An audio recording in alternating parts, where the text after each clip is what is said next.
Hey everybody, I'm back again and I have my summer reading wrap up.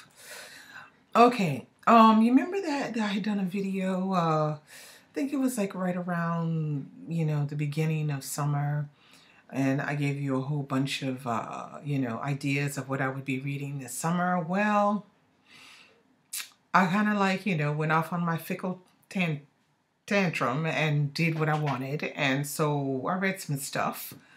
But not exactly what I thought I'd be reading. So you remember the month of July was pretty hectic and I was working quite a lot and I didn't really have that much time to read. So I read what I could for June, July, and August. A lot of it I read in August. But I can say that on my Goodreads challenge, I think I'm maybe 2 books ahead.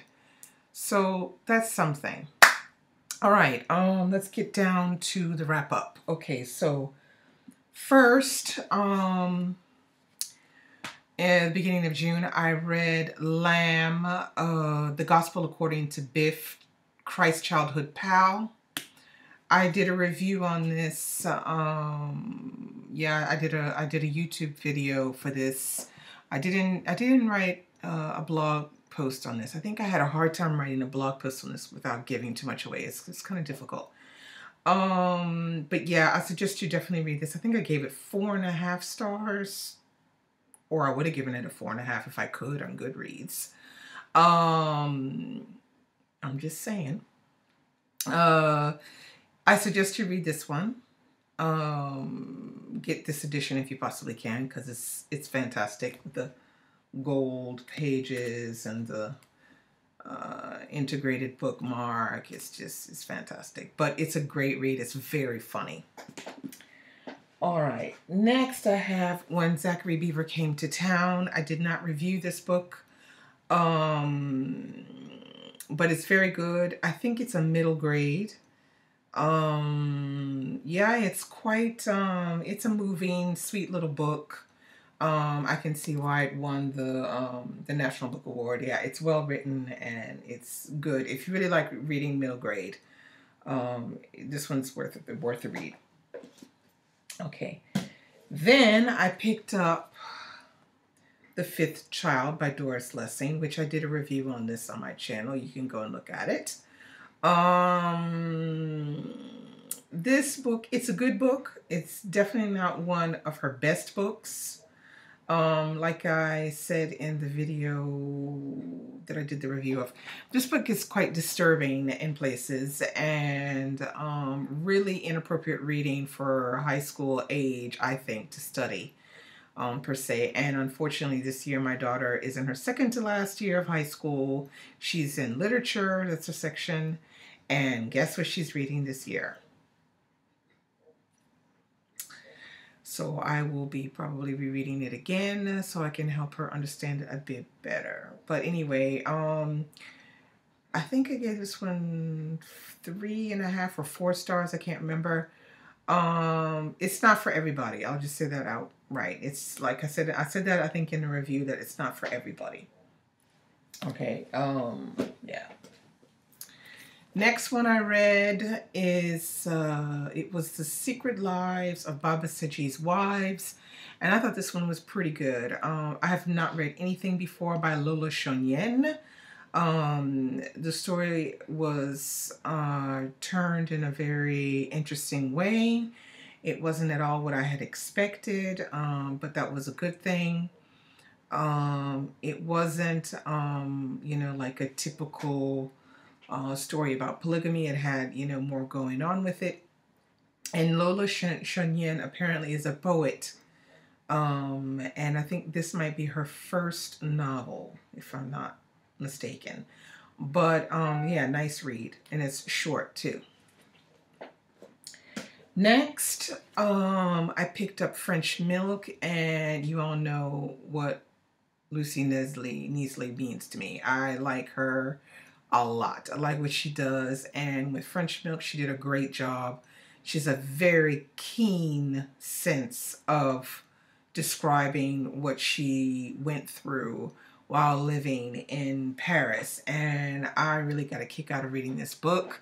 If you've never visited Paris before, this could be a good guide to what to go and see, and give you an idea of the kinds of things that you could experience. I found that she was spot on with her descriptions, and the only thing this book is missing is recipes. But anyway. All right, the next one I read was One Crazy Summer, and this, I think, as well, is a middle grade. This book is about 3 young girls who go to meet the mother that abandoned them so many years ago, and she lives in I think it's in California, but I can't remember where. But it's Oakland, yeah, in Oakland, California. And of course, this book is taking place in 1968, so that kind of gives you an idea of the setting and what it's all about. But definitely a good read. Next book I read was Segi. This is by Joyce Carol Oates, and it is a YA. Yes, Joyce Carol Oates writes YA books as well. This isn't the only YA she's written. She's written a couple of other ones that are probably more well-known than Segi. But I enjoyed reading Segi. I thought it was really good. Reading about Darren and his... Well, I'm not going to say, you know. You're going to have to read it. But it's really good. It was well written. It was a fast read. And it was an interesting way of writing about Segi. All right. Now, I think I did forget a book that I had read somewhere in there. I can't remember exactly when I read it. But it was an e-book called Warpworld. And so I'll put the picture here.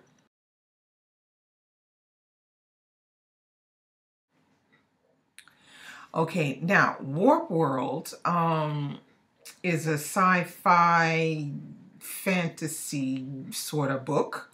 I was asked to review this book by Tribute Books, and I really enjoyed it. I gave it 4 stars. It has a lot of good elements in it, and it just brings in this new world, which is described very well, and it's very adventurous. It has a little bit of society, adventure, strange creatures, and of course human struggle. Well worth the read if you haven't read it. Now, I think Warpworld is the first book. I'm not sure if it's going to be a trilogy or longer, but it is the first book, and apparently the second book should be coming out this month or next month. So I hope to actually try to read that one. Okay, then I read The Case of the Missing Servant by Tarquin Hall, and you know I loved this book. This is the Vishpuri detective series, which takes place in India, modern day India. So if you're interested in reading books with that kind of setting, I really do suggest you pick up Tarquin Hall's Vishpuri series.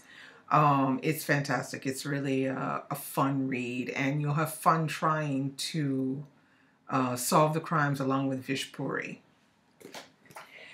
Okay, and then after that, I read Inferno. Okay, yes, Inferno. You probably are all infernoed out because it's everywhere you turn around. Even when I was in Italy, I saw Inferno, Inferno, Inferno.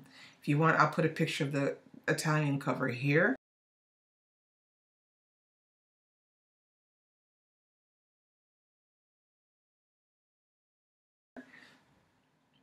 Yeah, Inferno everywhere. Now, the premise of this book, the beginning really hooked me because they were using Dante's Inferno as the premise, part of the premise of the book to solve some of the clues. And then finally, as you read on and you get like really, I think, a good quarter of the way in, you start to realize what the hook of the story is about. Okay, interesting hook, but I think it wasn't played out enough for me.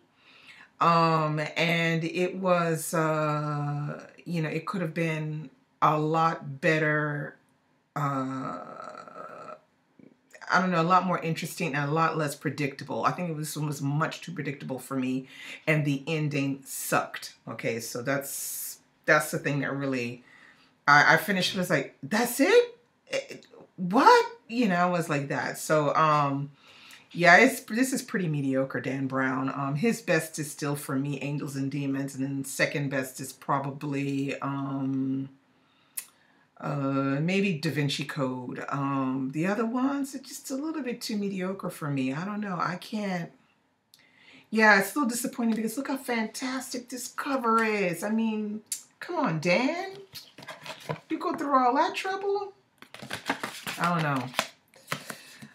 It's just, you know, yeah, it's an ordinary, you know, not that interesting. But I mean, you know, I'm not going to discourage you, but that's just my opinion. Okay, and then lastly for the summer, what did I read? I read The Rosie Project. Now this is by, what's the guy's name? Graham Simpson. The Rosie Project. Now I saw The Rosie Project for the first time. I think it was on, like I said, the Australian book club show. Tuesday book club show in Australia, and they discussed the Rosie Project, and that's what got me interested in reading it.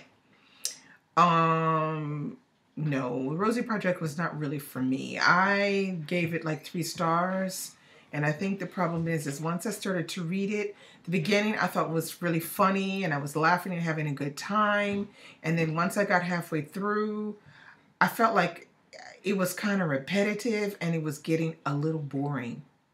There are parts in this book that are boring. The book isn't that long. Let's see, it's just under 300 pages, but you know what? I think it's 150 pages too long. I like the premise of the book.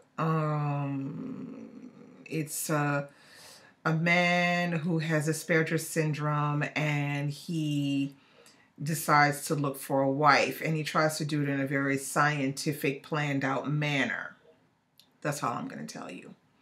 But it has some funny bits in it, and there's some interesting things. The writing isn't too bad. It's pretty, you know, it's okay.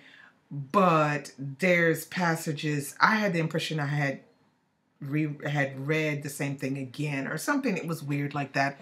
It just became uninteresting halfway through the book, which was a little bit unfortunate because I had heard a lot of people talking about, I think Chelsea Books talked about it, Librarian Fangirl talked about it, and they really liked it. But I don't know, for some reason I just couldn't get into it. It just was slow at a couple parts in the middle. But otherwise, I think I may have given it 3 stars. I liked it, but not really. I mean, yeah, I liked it. But, I mean, I wouldn't say go out and read it. It's not that fantastic. Okay, so that's all I have read in the summer. All of that. Not a lot. I was hoping to read much, much, much more. But, yeah, it's like that. Some summers you can read a lot, and some summers you can't because you're busy, you're doing things, you're going out, you're taking advantage of the good weather, so it's kind of normal. So why don't you write below what you're reading, or what your best read for summer was and what you're reading at the moment. I'm curious. I will try to link below some of the reviews that I've done on these books, either from my blog or from YouTube. That way, you know, if you didn't see them, you can. And I wish you a happy reading experience. Bye.